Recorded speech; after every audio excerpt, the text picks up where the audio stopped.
عياله لا يفوتكم بالله. شو مسوين عرض على الكدنك، حاطينه في حوض مويه، حاطين معاه سمك. السيارة فكرتها انه بيطفي الصدى يعني. شو العرض؟ حوض سمك مويه كذا.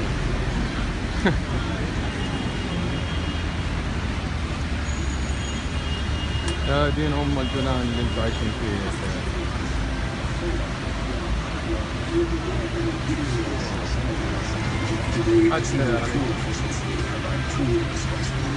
When designing the transmission, one of the key features is to try to get ship times as quick as possible, yet maintain a high level of smoothness.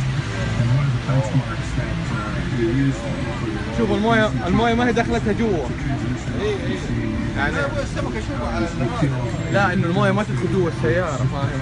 ما هي داخلة. with the DCT, in some cases we've been able to exceed the ship